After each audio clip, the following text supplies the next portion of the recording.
Bismillahirrahmanirrahim. Assalamualaikum warahmatullahi wabarakatuh.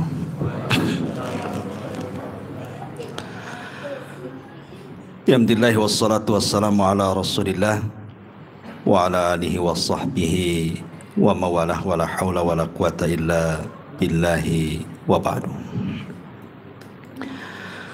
Alhamdulillah, di malam hari ini kembali kita bisa duduk untuk bertalabul ilmi dan kita lanjutkan kajian tafsir singkat dari Juz Amma. Dan malam ini kita masuk pada surah Al-Masad. Surah Al-Masad ini menceritakan tentang kisah Abu Lahab dan juga istrinya Arwa bintu Harbin, atau kunyahnya dikenal dengan Ummu Jamil. Bagaimana kisahnya? Maka Allah Subhanahu wa taala kisahkan dalam surah yang singkat ini. Namun sebelum saya menceritakan kisah Abu Lahab, kita akan menjelaskan tentang asbab nuzul dari suratul Masad ini. Tabbat yada abi lahabi wa tab ma aghna anhu maluhu wa ma kasab sayasla naran dhata lahab wa imra'atuhu hammalatal hatab fi jidha hablum min masad. Ketika Nabi SAW diangkat menjadi Nabi dan Rasul di usia beliau 40 tahun,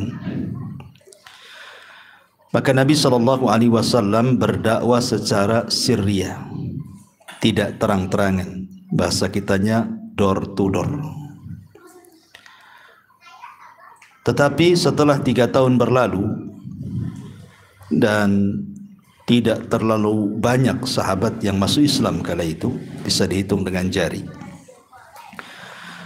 maka Nabi SAW diperintahkan Allah untuk berdakwah secara terang-terangan.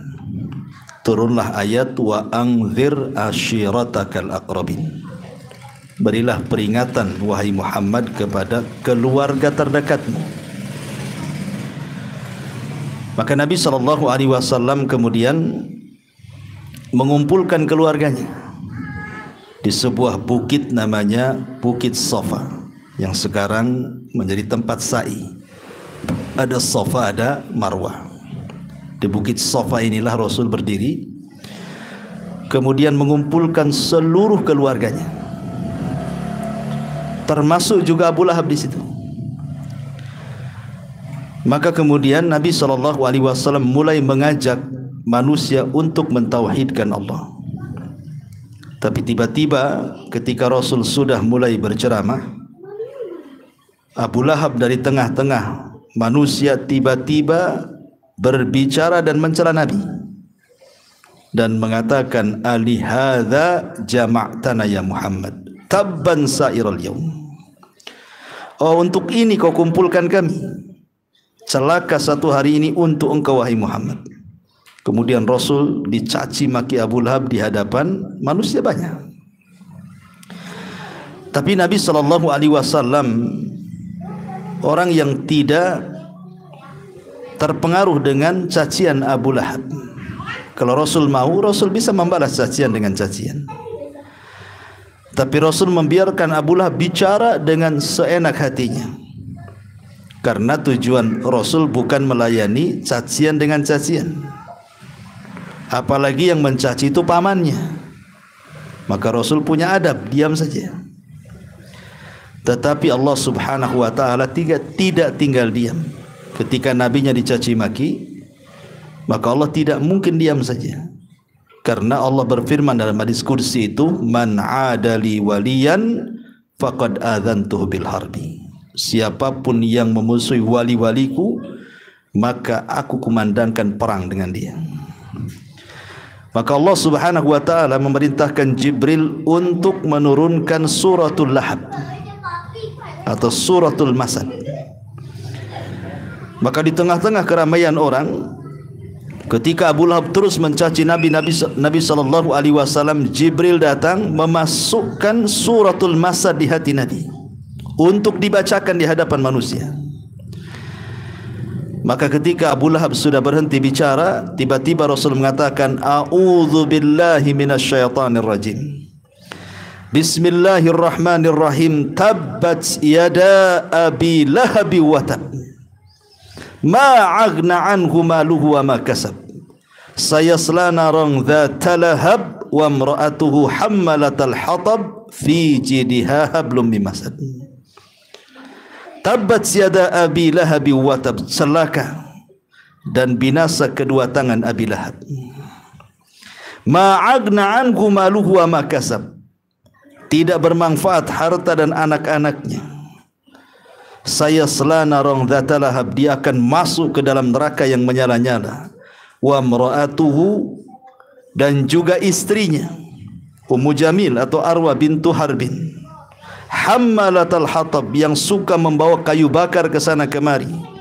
Fi jidha hablum min masad, kelak di akhirat akan dikalungkan sabut kelapa di lehernya yang menyala-nyala. Orang Arab itu di zaman itu belum pernah mendengar Quran, belum pernah mendengar ayat Quran dibacakan. Baru kali ini Rasul membaca suratul Masad, disangkanya Rasul sedang bersyair, karena orang Arab itu yang dikenal syair mereka. Padahal Rasul sedang baca Quran, karena memang orang Arab tidak pernah kenal Quran. Jadi Rasul itu menyangka sedang melantunkan syair, tabbat yada abi lahab. Dan orang Arab itu paling senang menghafal syair. Langsung ditangkap oleh orang-orang yang hadir di situ, disangkanya syair. Kemudian setelah buyar, maka semua orang membaca tabbat yada abi lahab wa tab. Baik di rumah, di pasar, di jalan. Apa enggak stres Abu Lahab? Karena disangka syair masalahnya. Ya. Lah ketika kemudian Abu Lahab lagi stres gitu kan, karena semua orang baca tabbat yada abi lahab masalahnya. Istrinya kan enggak hadir di situ, Arwa bintu Harbin atau Ummu Jamil itu. Dia marah istrinya. Dicarinya Nabi sallallahu alaihi wasallam. Dia dengar Nabi sedang duduk di Ka'bah bersama Abu Bakar. Dari kejauhan Ummu Jamil datang. Subhanallah, Allah butakan matanya tidak melihat Nabi, padahal Nabi sedang duduk di samping Abu Bakar tuh. Abu Bakar mengatakan kepada Rasul, ya Rasul, sebaiknya kau pergi. Lihat Ummu Jamil di tangannya sudah bawa batu, saya yakin dia hendak menghantam kepalamu. Kata Rasul, tenang, dia tidak akan melihat aku, katanya. Akhirnya ketika Ummu Jamil berhadapan dengan Abu Bakar, betul matanya tidak melihat Nabi, padahal di hadapannya tuh. Ini mujizat. Tiba-tiba Ummu Jamil mengatakan, ya Abu Bakrin, aina sahibu? Hei Abu Bakar, di mana kawanmu tuh? Maksudnya Rasulullah. Abu Bakar heran dong, dia ada di sampingnya, kok di mana kawannya gitu. Tapi Rasul hanya mengisyaratkan jangan kasih tahu. Kemudian Abu Bakar mengatakan, ma sya'nuk bi sahibi? Ma sya'nuki bi sahibi? Ada apa emang dirimu wahai Ummu Jamil dengan saudaraku? Maka Ummu Jamil mengatakan, balagani annahu yahjuni. Sudah sampai kepadaku dia mencela aku dan suamiku, katanya. Demi Allah, fa in ra'aituhu la aqamnahu bihadzal fihrifah, katanya. Kalau aku melihat dia, lihat di tanganku ada batu, ku benturkan di mulutnya kalau ada dia, katanya. Kemudian dia membacakan syair mencela Nabi sallallahu alaihi wasallam, kemudian pergi. Abu Bakar Siddiq radhiyallahu anhu heran, kenapa Ummu Jamil tidak melihat Nabi? Maka Rasul mengatakan, ya Abu Bakrin a'mallahu basaraha. Wahai Abu Bakar, lihat Allah sudah membutakan matanya sehingga tidak melihat aku, katanya. Ma'asyiral muslimin yang dimuliakan Allah Subhanahu wa taala, ini sebab turun suratul Masad. Suratul Abi Lahab. Ini sebab turunnya di sini. Ma'asyiral muslimin yang dimuliakan Allah Subhanahu wa taala, yang ingin saya katakan, suratul Masad ini surat yang pendek. Semua orang bisa menghafalnya. Anak kecil pun bisa menghafalnya. Subhanallah. Allah tidak letakkan tabbat yada abi lahab ini di pertengahan surah Al-Baqarah atau di pertengahan surah Al-An'am. atau di pertengahan surah Al-A'raf, atau di pertengahan surah Al-Maidah, atau surah-surah panjang. Kenapa? Karena kalau seandainya kalimat tabbat yada diletakkan di pertengahan Al-Baqarah, Al-Imran, An-Nisa, Al-An'am, Al-Maidah dan yang lainnya, tidak akan banyak orang menghafalkan. Karena orang jarang menghafal surat-surat pendek, surat-surat panjang. Orang itu suka dengan surat-surat pendek. Termasuk antum paling suka dengan surat pendek itu. Makanya kalau sholat itu tidak mau surat panjang kan, pasti surat pendek. Kalau ada surat dua ayat pasti itu yang antum baca. Tapi paling pendek kan 3 ayat kan itu ya. Lah suratul Masad termasuk surat pendek. Kenapa Allah Subhanahu wa taala buat surat Al-Masad ini diletakkan di juz amma paling belakang dan pendek? Ini hukuman bagi siapapun yang mencela Nabi.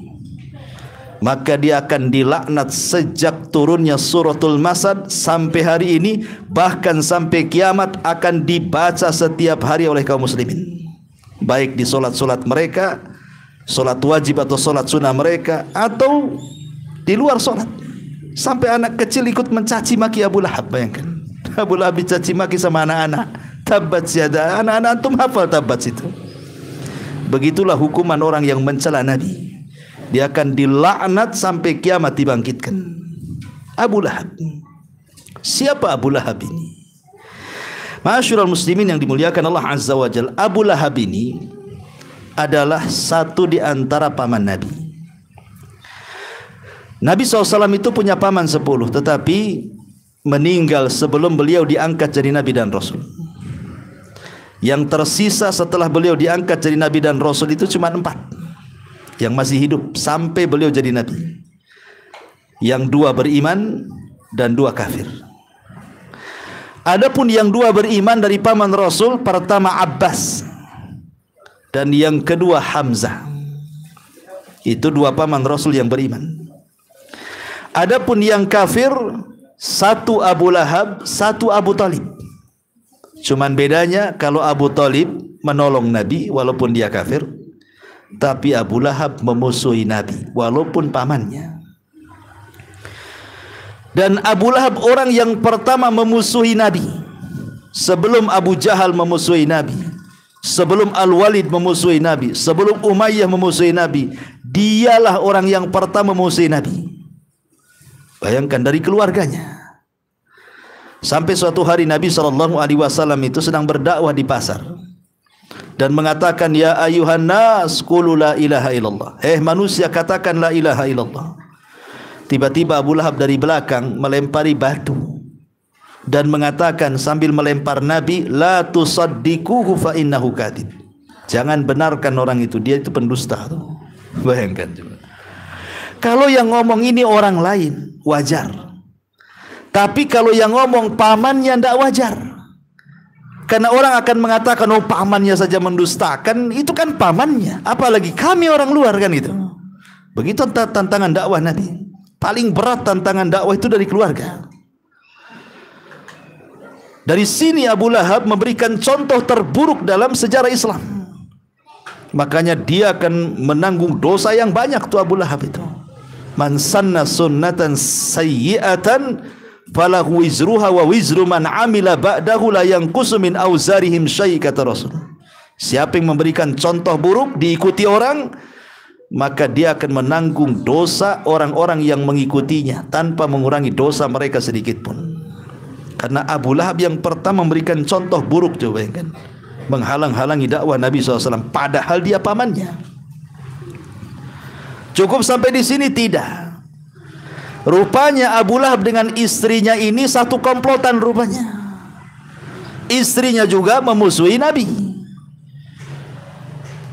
Dan Abu Lahab ini bukan orang biasa, ikhwan. Abu Lahab ini kenapa disebut Abu Lahab coba? Namanya bukan Abu Lahab, namanya Abdul Uzza. Abdu itu hamba, Uzza itu ya patung Uzza yang disembah, hamba Uzza. Tetapi Abu Lahab itu di antara paman Rasul yang berhasil, kaya raya, dan dia punya paras yang tampan. Orang Arab kalau menyebut paras tampan itu lahab. Lahab itu cahaya yang keluar dari api, itu disebut lahab. Ya, saking tampannya orang Arab, kalau menyebut orang tampan itu disebut Lahab. Karena Abu Lahab itu orangnya tampan, ya, parlente bahasa kitanya ya. Banyak duitnya, maka orang-orang menyebut Abu Lahab. Sebenarnya Abu Lahab itu sebelum Nabi diangkat jadi Nabi dan Rasul itu mencintai Nabi. Buktinya ketika kelahiran Nabi, Abu Lahab senang, sampai senangnya dia memerdekakan budaknya Thuwaibah, karena Rasul mau menyusu kepada Thuwaibah, dimerdekakan Thuwaibah sama Abu Lahab. Kemudian setelah Nabi SAW di usia 25 tahun menikah dengan Khadijah, punya anak. Banyak anaknya perempuan, ada Zainab, ada Ruqayyah, ada Ummu Kulthum, ada Fatimah. Saking senangnya Abu Lahab kepada Rasul, dinikahkan dua putra Abu Lahab dengan dua putri Nabi. Siapa dua putra Abu Lahab? Utaibah dan Utbah. Utaibah dinikahkan dengan Ruqayyah, kemudian Utbah dinikahkan dengan Ummu Kulthum. Coba bayangkan, tidak mungkin Abu Lahab senang dengan Nabi kalau tidak menikahkan dua putranya, kan? Dengan dua putri Nabi, saking senangnya itu. Sampai dijodoh-jodohkan anaknya dengan dua putri Nabi SAW. Tapi baru saja menikah, belum digauli, baru akad. Kemudian kebiasaan orang Arab ketika itu ada perjalanan rihlatas syita'i was saif, musim dagang. Jadi baru akad nikah, ini Utbah dan Utaibah ini sudah berangkat safar dagang, belum digauli keduanya. Lah ketika Utbah dan Utaibah berada di Syam inilah Rasul diangkat jadi Nabi. Jadi tidak tahu, ya, kalau Nabi itu diangkat jadi Nabi dan Rasul, Utaibah dan Utbah itu menantunya ada di Syam. Disitulah terjadi permusuhan antara Abu Lahab dengan Nabi, dan juga istrinya Ummu Jamil dengan Nabi. Jadi ketika Utbah dan Utaibah itu pulang dari safar, pulang dari dagang, maka Abu Lahab menundukkan kedua putranya dan mengatakan, "Hei Utbah dan Utaibah, Muhammad sudah jadi musuh kita. Sebaiknya kau ceraikan istri kalian." Coba bayangkan, sampai dibawa perang anak-anaknya. Anak-anaknya enggak tahu apa-apa. Tapi untuk permusuhannya dengan Nabi SAW, dia paksa Utbah dan Utaibah, ceraikan istri kalian untuk menyakiti Nabi. Akhirnya Utbah menceraikan Ummu Kulthum dan Utaibah menceraikan Ruqayyah. Cuman yang jadi masalah, kalau Utbah masih baik, dia datang kepada Rasul dan mengembalikan istrinya. Tapi Utaibah yang jahat, ya. Jadi Utaibah ini ketika menceraikan istrinya, dia naik ke atas kuda, kemudian datang kepada Nabi SAW, kemudian meludahi Nabi. Hampir-hampir ludahnya Utaibah sampai di wajah Nabi. Sambil meludahi dia mengatakan, "Aku ceraikan putrimu, ambil sana." Maka Nabi SAW marah karena dia meludahi masalahnya. Maka Rasul berdoa kepada Allah, "Allahumma sallit alaika kalbun min kilabik." Ya Allah, kuasakan kepada orang ini anjing dari anjing-anjingmu. Didoakan buruk sama Nabi, coba bayangkan, ya. Ketika kemudian Utaibah ini berpaling dari Nabi, cerita sama bapaknya, ketakutan bapaknya, ya. Kenapa? Jangan-jangan doanya mustajab tuh. Makanya ketika suatu hari Utaibah ini mau safar dagang, dia ngomong Abu Lahab kepada kawan-kawannya, teringat terngiang dengan doanya Nabi, "Jaga anak saya," katanya. Berangkatlah Utaibah menuju Syam. Di perbatasan Syam, istirahat di sebuah pohon, rupanya datang macan, datang singa, sedang tidur tuh. Kawan-kawannya terbangkit ketakutan pergi. Tinggal dia sendiri itu yang tidur tuh. Di hadapannya sudah ada asad, ada singa. Tiba-tiba dia berteriak, "Qatalani Muhammad, Muhammad sudah membunuhku." Rasul di mana? Dia di mana? Coba ingat. Dia di Syam, Rasul di Madinah, di Mekah, ya. Akhirnya rupanya Asad ini, singa ini langsung menerkam wajah si Utaibah, kemudian memakannya, dicopotnya dari badannya. Itulah hukuman orang yang meludahi Nabi SAW didoakan keburukan, meninggal Utaibah, lepas kepalanya dari badannya.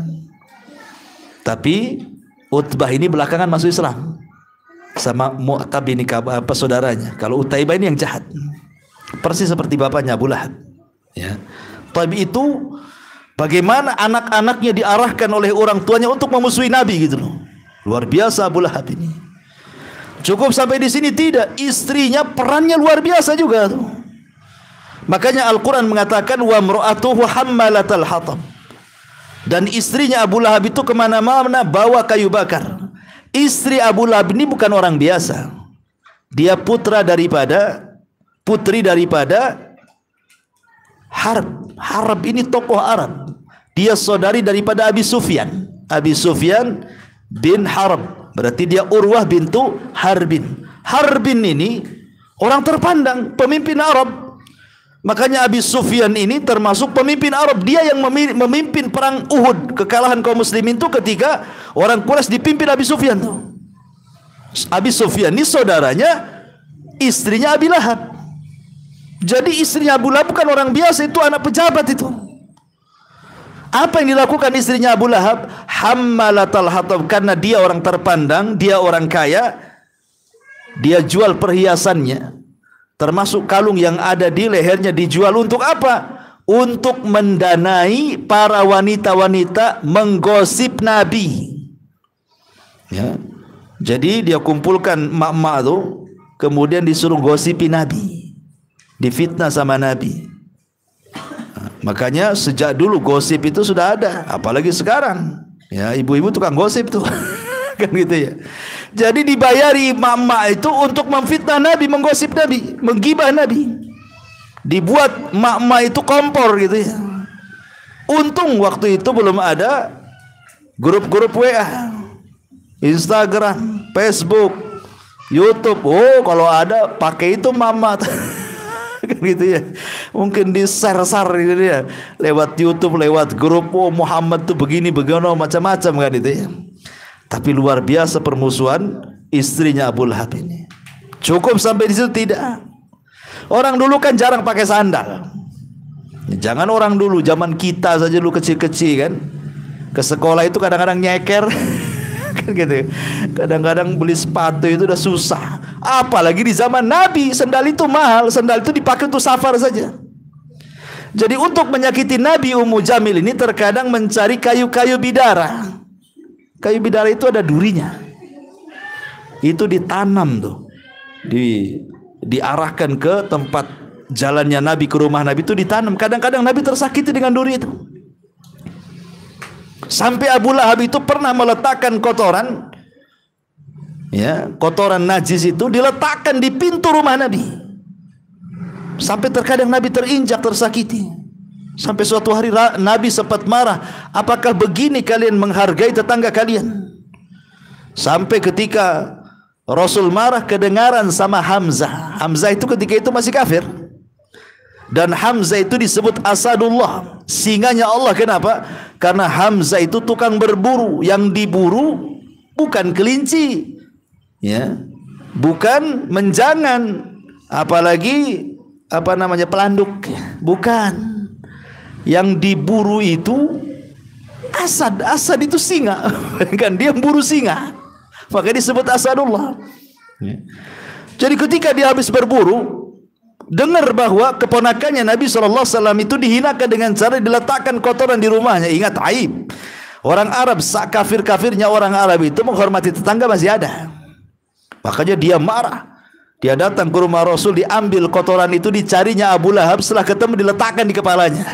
Katanya, kau sudah menghina Muhammad padahal aku berada di atas agamanya. Pura-pura dia, padahal dia belum masuk Islam tuh.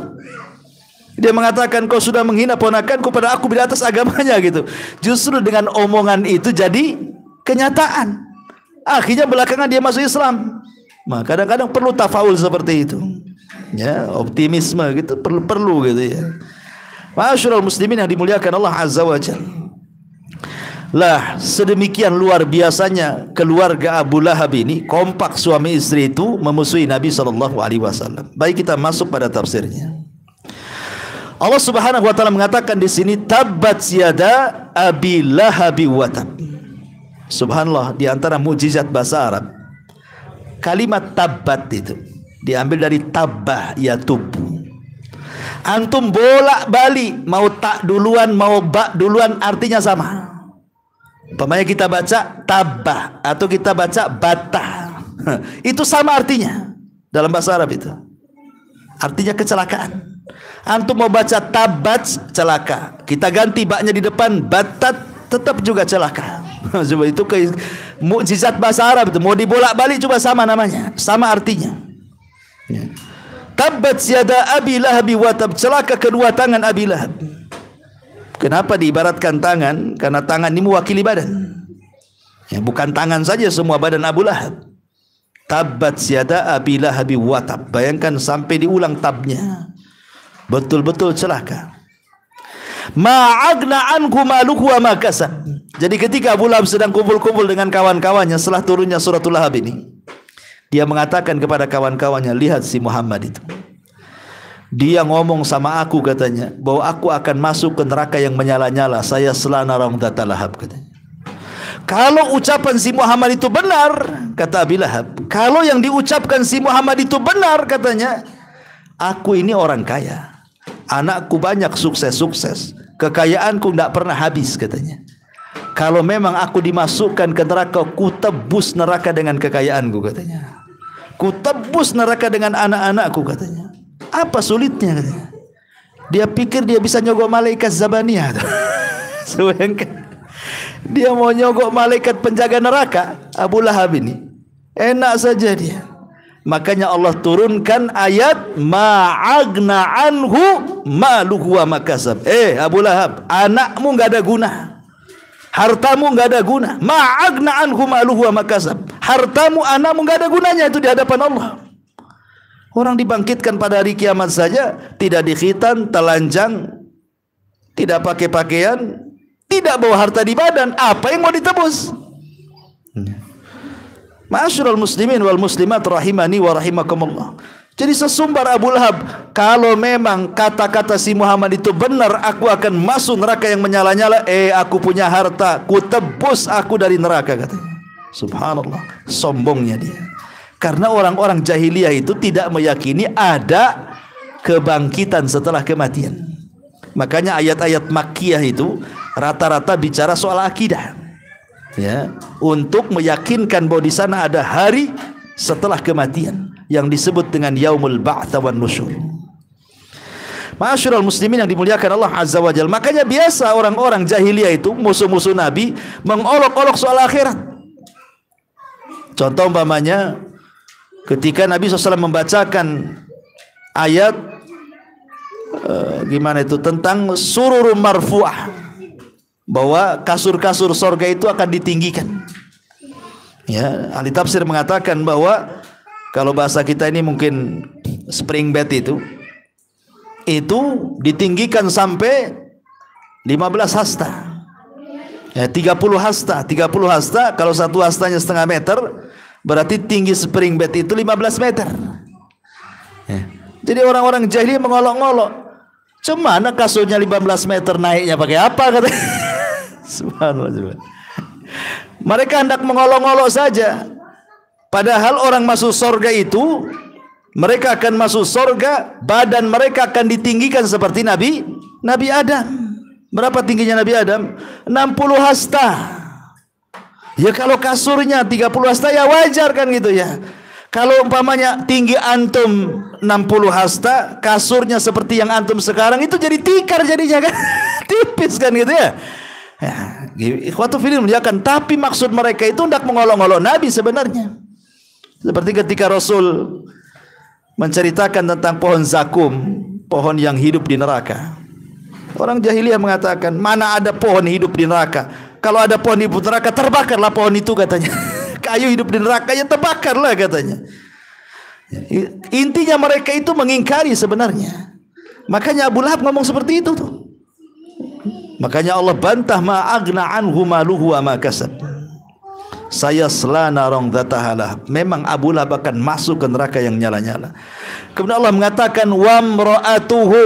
Lihat, Allah Subhanahu wa taala tidak mengatakan wa zaujatuhu. Zaujah itu artinya istri, imrah itu artinya perempuan. Dan wanitanya Abu Lahab. Allah tidak mengatakan istrinya Abu Lahab. Karena rata-rata di dalam Al-Quran, kalau istri itu jahat kepada suami, Allah tidak sebut istri, tapi disebut kalimat wanita. Contoh ketika Allah mengatakan wa daraballahu mathalan lilladzina kafaru imra'ata nuhin wa imra'ata lut kanata tahta abdaini min ibadina salihaini fakhanatahuma. Allah memberikan permisalan dua wanita yang jahat, dua-duanya istri Nabi. Siapa? Istri Nuh dan istri Lut. Allah tidak mengatakan istri Nuh dan istri Lut, tapi wanitanya Nuh dan wanitanya Lut. Kenapa? Karena dua wanita ini berkhianat kepada suaminya. Apa khianatnya istrinya Nuh? Kalau ada orang-orang yang mau masuk Islam datang kepada Nuh sembunyi-sembunyi, dikasih tahu sama istrinya kepada orang kafir itu. Kalau istrinya Lut, kalau ada tamu nih ke rumah Lut, dikasih tahu preman-preman pasar, di situ ada laki-laki ganteng, perkosa sana katanya. Mereka sodomi, laki-laki suka laki-laki. Jadi kalau ada tamu laki-laki, senang preman-preman pasar itu, diculiknya kemudian diperkosa. Bayangkan, jantan suka jantan. Ya. Itulah buruknya akhlak istrinya Lut. Makanya Allah tidak mengatakan zaujatuhu, tetapi menggunakan imra'ah. Maknanya, kalau Allah katakan imra'ah, wanitanya Nuh, wanitanya Lut, wanitanya Abu Lahab, maknanya sebenarnya mereka itu tidak pernah hidup bahagia. Bukan layaknya suami istri. Jadi kehidupan rumah tangga mereka itu kacau, gitu maksudnya. Makanya Allah bahasakan dengan wa mra'atuhu, bukan wa zaujatuhu. Ya, lain dengan ketika Nabi SAW, Allah menceritakan tentang istri si Nabi, Allah tidak katakan imro'ah, tetapi azwaj. Ya, memang betul-betul istri si Nabi, ya istri Nabi, penuh sakinah, mawaddah, warahmah gitu ya. Lahwa mro'atuhu, maksud di sini artinya Arwah bintu Harbin ataupun Ummu Jamil. Wa mro'atuhu hammalatal hatab, kemana-mana bawa kayu bakar. Ingat ini kinayah, ya nggak mungkin juga bawa kayu bakar dari orang kaya kan itu ya. Maksudnya adalah membawa kayu bakar di sini artinya menyebar fitnah ke sana kemari, atau dalam kata lain namimah. Namimah itu artinya ngadu domba. Jadi mereka itu ataupun Ummu Jamil ini, dia datang kepada emak-emak menyebarkan isu tentang Rasul supaya emak-emak ini dibayar sama Ummu Jamil memfitnah Nabi. Luar biasa ya. Jadi difitnahnya Nabi SAW lewat, karena begini, kalau menyebarkan isu lewat bapak-bapak lama tersebarnya. Ya, bapak-bapak itu tidak suka ngerumpi masalahnya. Kalau bapak-bapak itu gibahnya politik. Gibah politik gak suka bapak-bapak. Kalau mama ya lagi gibah tetangga gitu. Ustadznya aja digibahi. Mama itu ya paling cepat, kalau gibah lewat mama itu paling cepat. Satu kompleks satu hari langsung menyebar, apalagi sekarang ada media tuh. Makanya Arwah bintu Harbin Ummu Jamil ini sengaja memfitnah Rasul lewat mulut ke mulut tuh. Jadi emak-emak itu diprovokasi bahasanya gitu ya, untuk supaya memfitnah Nabi SAW. Ya sebentar saja ke sana kemari. Bahkan dia sampai rela menjual kalungnya tuh. Dijual kalungnya itu untuk apa? Membayari mama tuh. Karena kan pakai modal juga kan itu. Kalau sekarang ya beli pulsa lah kan pakai modal. Ya. Makanya sebagai balasannya karena dia sudah menjual kalungnya untuk menyakiti Nabi, di akhirat apa? Kalung itu diganti dengan sabut kelapa. Fi jidihaha belum mi masad. Ya. Nanti dikalungkan sabut kelapa itu menyala-nyala membakar lehernya. Sebagaimana dia sudah menjual kalungnya untuk memusuhi Nabi, di akhirat Allah ganti dengan sabut kelapa yang menyala-nyala sehingga membakar lehernya. Al jaza'u min jinsil amal namanya ya. Balasan itu disesuaikan dengan amalannya. Baik, ma'asyiral muslimin wal muslimat rahimani wa rahimakumullah. Inilah secara singkat tafsir daripada suratul Masad. Suratul Masad ini walaupun pendek, sekali lagi bahwa Orang bisa menghafalnya.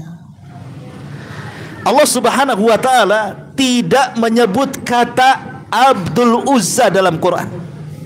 Kan nama Abu Lahab itu bukan Abu Lahab. Abu Lahab itu laqab. Namanya Abdul Uzza. Kenapa Quran tidak mengatakan Tabbat yada Abil Uzza wa tab? Kan namanya Abil Uzza. Abu Lahab itu laqab. Kenapa kemudian Al-Quran malah menyebut Tabbat yada Abil Lahab? Harusnya Tabbat yada Abil Uzza wa tab. Harusnya kan begitu. Yang lebih parah lagi, ada orang yang gak bisa membedakan antara Abu Lahab dengan Abu Jahal. Salat dia Allahu Akbar Tabbat yada Abi Jahlin wa tab. Lah, ini tidak paham. Abu Jahal beda dengan Abu Lahab. Itu beda orang. Ya. Yang ingin saya katakan, kenapa Allah tidak menyebut Abdul Uzza tetapi menyebut Abu Lahab? Satu, karena Abdul Uzza itu nama syirik. Menghambakan kepada Uzza itu syirik. Tidak boleh. Abdul Uzza, Abdul Lata, Abdul Manat, tidak boleh. Ya, menasabkan abdun kepada selain Allah itu kesyirikan. Dan Allah tidak hendak meletakkan nama syirik dalam Al-Quran. Tapi kalau Abu Lahab tidak ada makna kesyirikan di situ.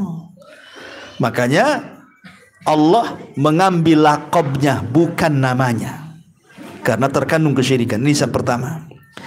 Yang kedua, kalau Al-Quran kemudian menyebut namanya Tabbat yada Abil Uzza wa tab, berarti ayat ini selesai ketika Abu Lahab meninggal. Selesai. Abu Lahab meninggal, selesai ayat ini. Tetapi dengan tidak menyebut namanya, menyebut laqabnya, maknanya Abu Lahab itu bukan hanya di zaman Nabi, tapi akan ada Abu Lahab, Abu Lahab, Abu Lahab. Sejak zaman itu sampai sekarang akan ada Abu Lahab. Sampai kiamat akan ada Abu Lahab. Artinya orang-orang yang memusuhi Allah dan Rasulnya itu akan senantiasa ada, dan merekalah Abu Lahab hari ini. Jadi kalau ada orang yang mencela Allah, mencela Rasul, kita katakan anta Abu Lahab. Gitu. Dasar Abu Lahab. Gitu. Kan itu ya. Jadi kalau di media-media ada orang yang menghina Allah, menghina Rasul, kita katakan ya itu Abu Lahab tuh. Ya, karena Al-Quran tidak menyebut nama aslinya. Kalau Al-Quran menyebut nama aslinya, ketika meninggal Abu Lahab, selesai ayat ini. Hanya berlaku di zamannya. Tapi dengan laqabnya menunjukkan ayat ini akan terus ada. Abu Lahab yang seperti Abu Lahab di zaman Nabi. Siapa mereka? Orang-orang yang membenci Islam, membenci Allah, membenci Nabi, membenci Islam. Mereka lah Abu Lahab. Yang suka mengompori sana sini, merubah warna Islam yang tadinya indah menjadi jelek. Itulah Abu Lahab. Makanya Allah tidak menyebut namanya, menggunakan Abu Lahab. Tabbat yada Abi Lahab wa tab. Ini juga diantara faedah ayat. Kemudian juga, walaupun ayat ini pendek, ma'asyiral muslimin yang dimuliakan Allah Azza wa Jalla, di sini Allah Subhanahu wa taala ingin memberikan peringatan kepada siapapun yang mencela syariat Islam. Jangan seperti Abu Lahab, karena akan dicela sampai kiamat dibangkitkan. Coba gara-gara Abu Lahab mencela Nabi SAW, ayat ini dibaca sampai kiamat. Baik orang kecil, orang besar, perempuan, laki-laki, dalam solat, di luar solat, semua membaca ayat ini. Seolah-olah apa? Celaan kepada Abu Lahab tidak berhenti. Sejak zaman ayat ini diturunkan sampai hari ini, sampai kiamat dibangkitkan, terus dibaca. Ini peringatan, siapapun yang mencela Allah dan Rasulnya, maka akan bernasib dengan Abu Lahab, dilaknat sampai kiamat. Naudzubillah. Ya. Dan hari ini orang yang mencaci Al-Quran, mencaci Islam, mencaci Allah, mencaci Rasul, subhanallah. Kalau di zaman Rasul munafik itu takut terang-terangan. Di zaman sekarang munafik itu udah bukan munafik lagi, udah terang-terangan dia menghina Allah, menghina Rasul di YouTube gitu ya, di media-media itu, seolah-olah dia tidak merasa dia bersalah dan dia mengaku Islam. Berarti kan lebih Abu Lahab daripada Abu Lahab tuh. Itu di zaman sekarang ini ya. Naudzubillah, kita berlindung kepada Allah Azza wa Jalla. Tetapi lihat dampak kematian Abu Lahab. Ini yang tragis nih kematiannya. Jadi Abu Lahab ini ketika dia mendengar bahwa Abu Jahal menggerakkan pasukan untuk melawan Nabi di Badar. Abu Lahab ini pengecut orangnya, penakut. Dia tidak ikut terlibat perang. Dia hanya sewa orang menggantikan dirinya dengan duitnya. Kau ikut perang, kubayar kamu, wakili aku, katanya. Akhirnya orang-orang yang disewa Abu Lahab ini ikut terlibat nih perang bersama Abu Jahal. Itu Abu Lahab sudah memperkirakan tuh Abu Jahal menang di Badar itu. Kenapa? Karena pasukannya lebih banyak dibandingkan pasukan Nabi. Pasukan mereka 1000 lebih, pasukan Nabi 314 orang aja. Pasti kalah itu pasukan Muhammad itu. Subhanallah. Rupanya terbalik. Pasukan Rasul yang sedikit mampu mengalahkan pasukan yang besar di Badar itu. Ketika sampai kabar ini kepada Abu Lahab, kan harusnya Abu Lahab senang kan? Kenapa? Karena Rasul itu kan ponakannya satu kabilah dengan dia kan, harusnya kan senang menang gitu. Tapi karena berawal dengan permusuhan, Abu Lahab malah benci dengan kemenangan ini. Akhirnya terpikir sakit dia gara-gara memikirkan kekalahan di Badar. Dan sakitnya Abu Lahab terkena penyakit adas. Penyakit itu penyakit yang sangat menjijikan, yang sangat dijauhi orang-orang musyrik. Jangan sampai terkena penyakit itu. Terkena pula kepada Abu Lahab. Akhirnya dia terbaring di kamarnya. Tidak ada orang yang berani mendekatinya. Sampai anak-anaknya tidak berani mendekatinya. Sampai mati. Dan anak-anaknya tidak berani menguburkannya. Takut tular. Sampai sudah 2-3 hari ya membusuklah itu badannya Abu Lahab itu kan. Busuk dia. Tidak juga anak-anaknya mau menguburkan dia, coba bayangkan. Akhirnya dicelalah sama orang-orang Quraisy ini. Kalian ini punya bapak, kenapa dibiarkan sampai membusuk seperti itu? Kuburkan dia, katanya. Anak-anak menolak, tidak mau. Akhirnya dengan terpaksa, dengan apa? Diambilnya batu, dilempari pakai batu sampai menggunduk, sampai akhirnya menutup jasad Abu Lahab. Itulah kuburannya. Bayangkan, dikubur dengan cara dilempar batu, kayak dirajam. Akhirnya numpuk-numpuk batu itu jadi gunung. Itulah kuburannya. Lihat bagaimana Allah hinakan Abu Lahab. Ada yang mengatakan bahwa sebab sakitnya Abu Lahab itu, jadi ketika dia mendengar kekalahan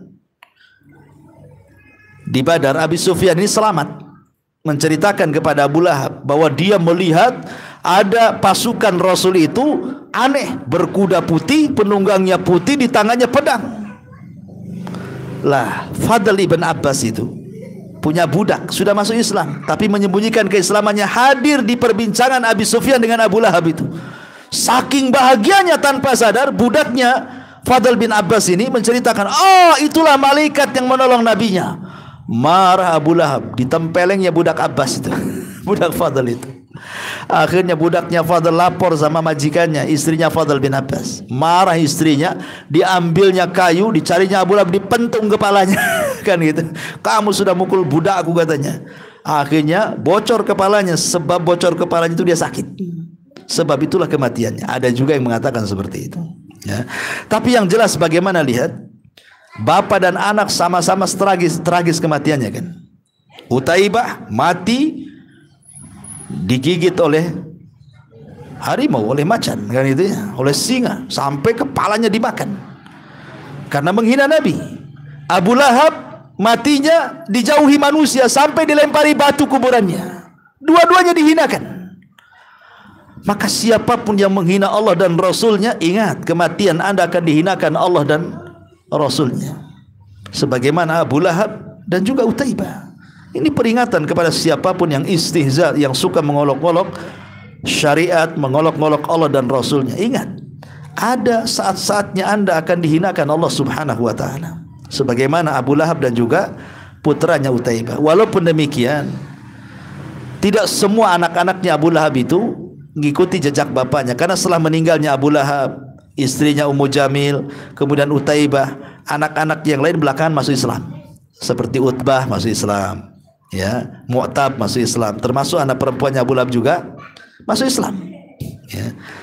Dari sini juga ada pelajaran ikhwatu fiddin bahwa hubungan nasab itu tidak menjadikan orang selamat dari neraka. Rasul dengan Abu Lahab ini kan hubungan nasab, itu paman dengan ponakan, dan paman itu bimanzilatil ab, kedudukannya sama dengan bapak paman itu. Tapi ketika Abu Lahab kafir dengan Nabi SAW, kedekatan nasab dengan Nabi nggak ada guna pada hari kiamat. Karena pada hari kiamat itu fala ansaba yauma idzin, tidak ada nasab hari itu, terputus nasabnya. Abu Lahab tetap harus masuk neraka dan dikekalkan di dalamnya. Percuma hubungan nasab dia dengan Nabi SAW. Maka siapapun yang mengaku Habib keturunan Nabi SAW, jangan berbangga dengan nasab dulu. Karena Rasul yang mengatakan, man batta'a bihi amaluhu lam yusri bihi nasabuhu. Siapapun yang lambat amalnya tidak mungkin dikejar dengan nasabnya. Nasab itu tidak ada guna di hadapan Allah. Yang berguna itu amalannya. Ya. Lalu apa kebanggaan Anda mengaku keturunan Nabi, kan begitu? Kalau amal Anda tidak punya. Ya, kita sebagai orang yang bukan keturunan Nabi Muhammad melihat kepada orang yang kalau betul itu jalurnya sampai kepada Rasul, kita hormati sebagai ahlul bait. Karena itulah Syekhul Islam Ibn Taimiyah rahimahullah ta'ala mengatakan bahwa kita bertawasul dengan ahli bait untuk mengambil keutamaan mereka. Tapi ingat, kalau Anda walaupun keturunan Nabi, betul-betul nasabnya kepada Nabi, kalau bejat perbuatan Anda tidak punya amal, apa yang dibanggakan di hadapan Allah? Nasab itu tidak akan menolong. Masih mending orang yang bukan keturunan Nabi tapi dia bertakwa daripada keturunan Nabi kalau dia bejat, kan gitu. Karena yang menolong kita adalah amalan kita, bukan nasab. Abu Lahab ada kedekatan nasab dengan Rasul, ya percuma saja dia memusuhi Nabi SAW. Kemudian juga ada faedah bahwa Nabi itu tidak memiliki hidayah taufik. Kalau memang Rasul itu punya hidayah taufik, Abu Lahab itu sudah masuk Islam, Abu Talib juga sudah masuk Islam. Tapi hidayah itu milik Allah. Rasul itu hanya menyampaikan hidayah irsyad untuk menanamkan hidayah taufik ke hati-hati manusia. Tapi kembali kesadaran itu milik Allah. Karena banyak para nabi diuji oleh keluarganya. Ibrahim diuji bapaknya Azar tidak masuk ke agama Ibrahim. Kemudian Nabi Nuh diuji dengan istrinya kafir dengan syariat Nabi Nuh. Lut diuji dengan istrinya kafir juga. Rasul diuji dengan paman-pamannya. Ya, karena hidayah itu milik Allah. Hidayah itu harus dicari, tidak mungkin duduk-duduk kayak gini. Harus dicari. Dah hadir di majelis ta'lim, belajar, minta kepada Allah. Nanti Allah berikan taufik. Karena kalau memang Rasul itu punya hidayah taufik, tentu tidak ada yang kafir satu Quraisy itu. Pasti masuk Islam semua, kan? Maka hidayah taufik itu milik Allah. Kita ini mungkin punya hidayah yang disebut dengan irsyad saja, menjelaskan ini hak, ini batil, ini baik, ini buruk, ini taat, ini enggak. Soal dia menerima dan tidak itu urusannya dengan Allah. Serahkan kepada Allah Subhanahu wa ta'ala.